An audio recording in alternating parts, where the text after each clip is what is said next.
രേഷ്മ നമുക്ക് പിന്നൊരിക്കൽ കാണാം. ഇവിടെ കുറച്ച് പരാതി കൊടുക്കാണ്ട്. പിന്നെയും കുറച്ചുണ്ട്. ഫാമിലി ഡോക്ടറിന് കാണണം. അങ്ങനെ കുറച്ച് പരിപാടികൾ. ഓക്കെ, എന്നാ പിന്നെ അങ്ങനെ ആവട്ടെ. ആ ശരി. ആ രേഷ്മ, അല്ല ഞാൻ ചോദിക്കാൻ വിട്ടു, നീ എന്താ സ്റ്റേഷനിൽ നിന്ന് ഇറങ്ങി വരുന്നത്?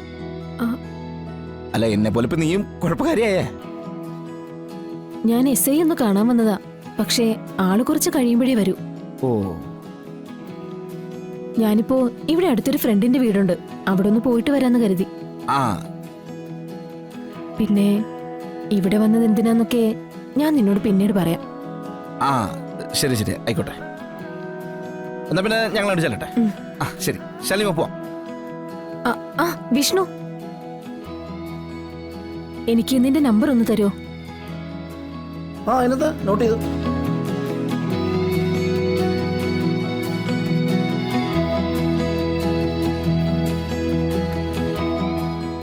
എന്നാ പിന്നെ വരട്ടെ മേഡം.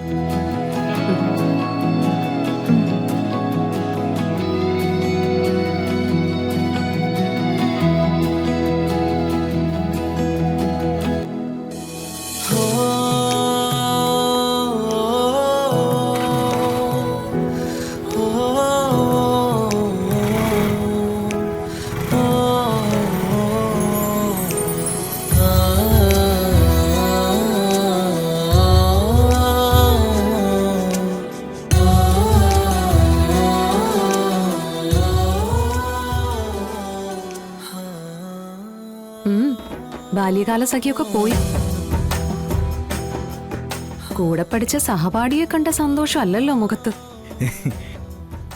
മറ്റെന്തൊക്കെയോ ആ മുഖത്ത് മിന്നിമറയുന്നുണ്ടല്ലോ. അങ്ങനെ പെട്ടെന്ന് മാഞ്ഞു പോകുന്ന കൂട്ടുകാരിയല്ല. പിന്നെ ആഴത്തിൽ ആഴ്ന്നിറങ്ങിയതായിരുന്നോ? അങ്ങനെ ചോദിച്ചാ എനിക്ക് മറുപടി ഒന്നുമില്ല. തന്നോടല്ലാതെ എനിക്കൊരു പെണ്ണിനോട് ഇഷ്ടം തോന്നിയിട്ടുണ്ടെങ്കിൽ അത് ഈ രശ്മിയോടായിരുന്നു. ഓ, ചിലപ്പോ കുട്ടിക്കാലത്ത് ഒരു കുറുമ്പായിരിക്കാം. എന്തായാലും ഇഷ്ടമായിരുന്നു രണ്ടുപേർക്കും.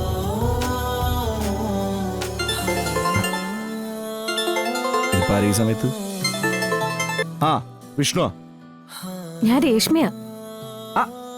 രേഷ്മ, രേഷ്മ,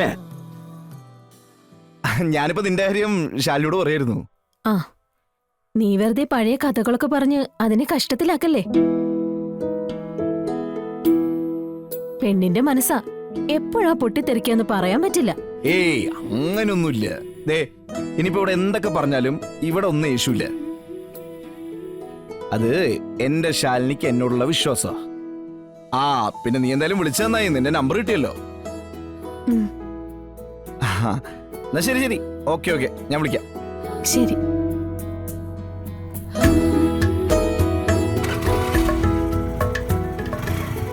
രേഷ്മ, നമ്പർ കറക്റ്റ് ആണോ പറയാൻ വേണ്ടി വിളിച്ചത്.